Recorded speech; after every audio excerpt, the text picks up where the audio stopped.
Kevin Durant miscalculated his trade value big time. This is what happens when you do not read the room correctly. What's up, everyone? It's your girl, Lady Sola, and before we get to the content, please like this video and subscribe to my channel. I'm posting new videos every month, and I promise that you will want to grab a seat and tune in. So let's get into it.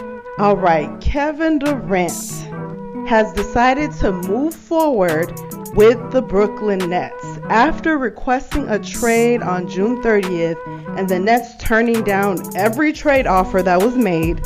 It really left KD no choice. So let me list off all of Kevin Durant's actions throughout this whole trade request debacle. So first, he requests a trade on June 30th after getting swept in the first round of the playoffs by the Boston Celtics, and after signing to a 4-year, $164 million extension. This tells me a few things about Kevin Durant. One, that he doesn't like to stay in sticky, difficult situations. To me, this screams convenience. This screams, I don't want to work hard. I don't want to really go through too much. I just want to be in a really good situation, which includes team structure as well as organizational structure. And I want to win a championship. I want to come in, do my thing, display my skill set, my shooting abilities, my defense abilities, being able to shoot from anywhere on the floor, from any distance. And that's the highlight for me. I want to be able to come and do what I do best and to be rewarded in the form of a championship without all of the ups and downs that a leader may go through, that a team captain may go through, that a coach may go through, that an organization may go through, without having to really put in the blood, sweat, and tears. I just want the championship. You know what I'm saying? Like Charles Barkley called him a bus rider as opposed to the bus driver, because he is someone that just is a passenger. He, gets on the bus and he's part of that group that's on the bus, but it's really the bus driver that gets you to the destination. And Kevin Durant always hates when people talk crap about him and is very critical of him, but it's all in the actions. You requesting a trade after signing a 4-year extension because the season didn't end the way anybody thought it would, because you got swept because of some internal issues that were going on. You know what I mean? It's like, you're not the bus driver. A leader would say, I signed an extension. Let me steer this team in the right direction. Let me revive the hope. Let me have in-depth conversations with all of management to figure out what went wrong and how can we make this better? How can I be better, quite frankly? How can I encourage Kyrie, who is my best friend, to really show up more than he ever has? How can I facilitate that? I am that glue. I can be the visionary. I can do this and that. I can really pull all the strings in a very effective way. Like you said, you Kevin Mother Bleeping Durant. Y'all know who I am. I'm me. You can have that mindset and it could work. But unfortunately, Kevin's brain does not work like that. He likes to flee the scene at any sign of trouble. And that's really disheartening to witness, because he really is a generational talent. He really is in a lane of his own as far as what he's able to do on that floor. The next thing he decided to do is he only gave 2 teams that he would prefer to be traded to, and those teams happen to finish number 1 in each conference. So that's the Miami Heat and the Phoenix Suns. So he's like, I want to get traded. And oh, by the way, I only want to be traded to, let me see, the 2 best teams record-wise in the league. What does that say once again? He likes convenience. He likes the easy road.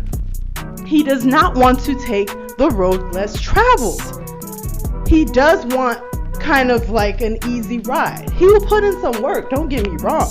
He's going to give you enough to where you're not really going to point him out. You're not going to question him, but he's not going to give you everything. You know what I mean? Like he wants everything to fit in place perfectly and for it to not be such a struggle. Now he wants to go to 2 possible other very cushiony situations. And I mean cushiony not in the sense of it's going to be a cakewalk and you're not going to have to work hard, because you definitely will, especially if you go to Miami. But in the sense of these are the teams that could end up in the finals next year because of their work ethic, because of how organized their management is and how great their coaches are. So he's just looking to go to another easy-esque situation. And that's weak. That's a weak move. If you're going to request a trade, at least be a little bit more flexible. Give several options. Even put some teams that are maybe the middle of the pack on your list. You know, like maybe like a Dallas or Atlanta. You know, don't just give two teams that you know, like, yeah, I think we're going to end up in the finals next year. Let me go with them. It's like you got to give several options. But Kevin Durant's brain does not work that way. He doesn't operate from that way of thinking.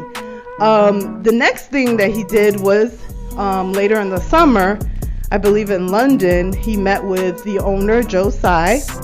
And it was allegedly reported that he demanded that the GM and coach be fired.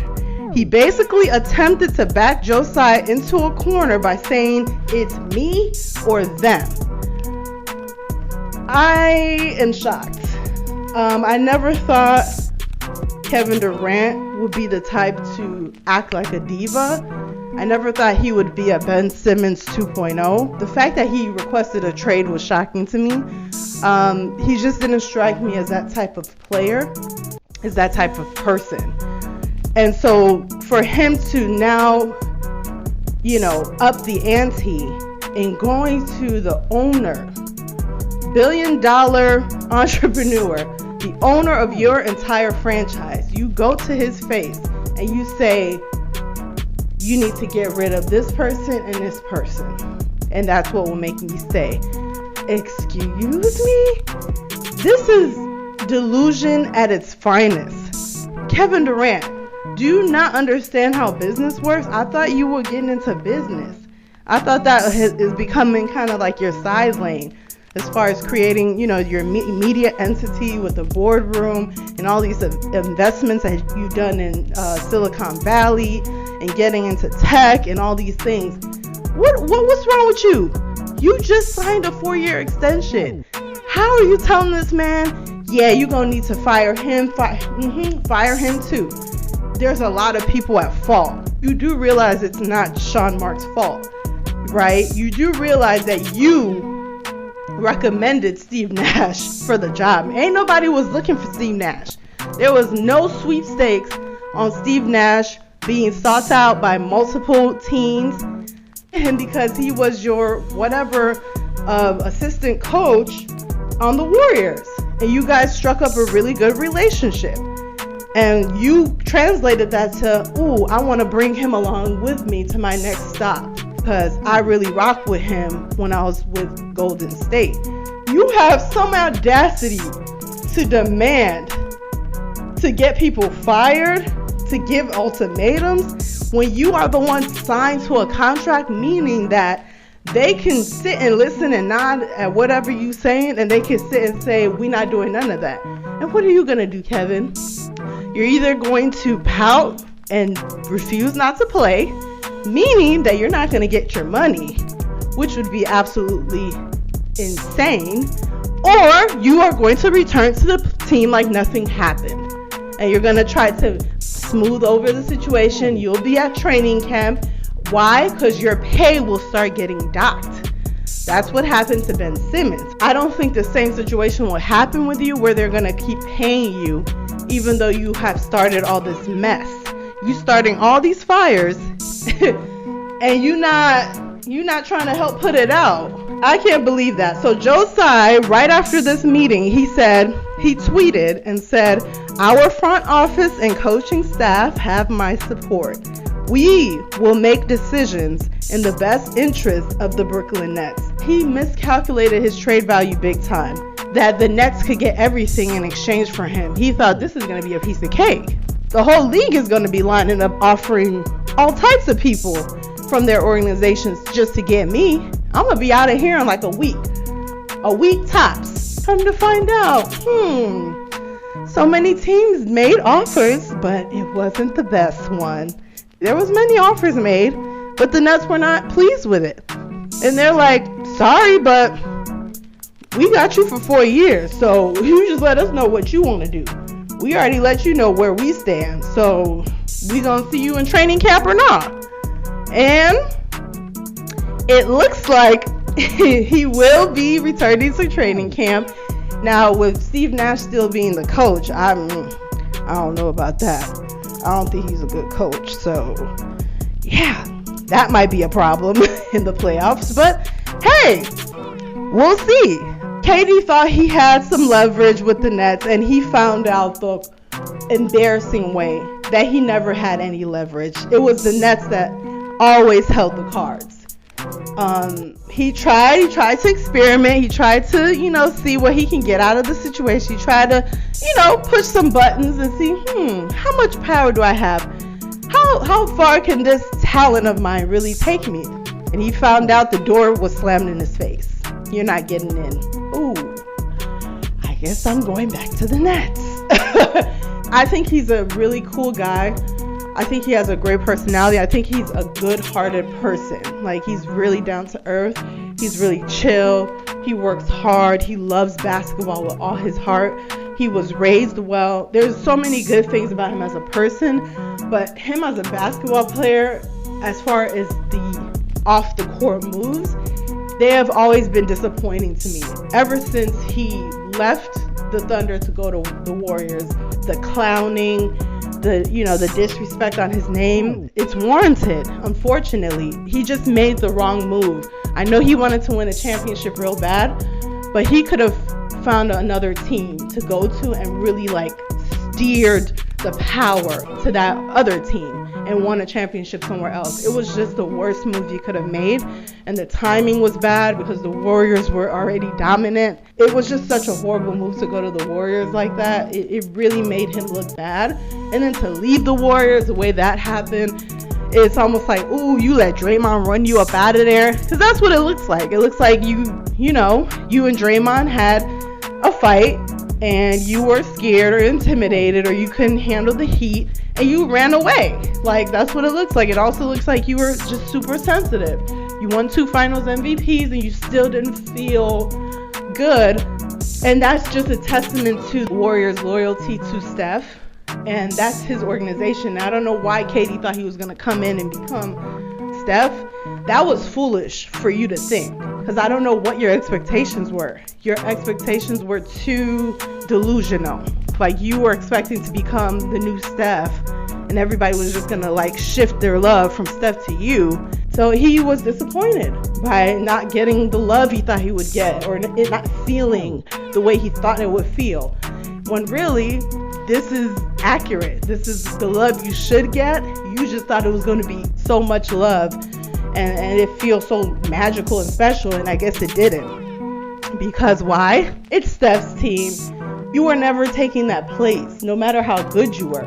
And it's unfortunate that you thought that's what was going to happen. His reputation is taking quite a hit, multiple hits. So those are my thoughts. I'm going to leave it there. What do you think about Kevin Durant trying to pull a fast one and trying to put the Nets in the chokehold and calling their bluff to try to get him to trade him, when all of this mess that the Nets are in, he is the reason for it? What do you think about that? What do you think the Nets will look like next season? Do you think next season will be their redemption season? How is Kyrie gonna be acting? Let me know your thoughts in the comments. This is Lady Sola, and always remember that it's not about how you start, but about how you finish. Thank you for watching, and I will catch y'all on the next one.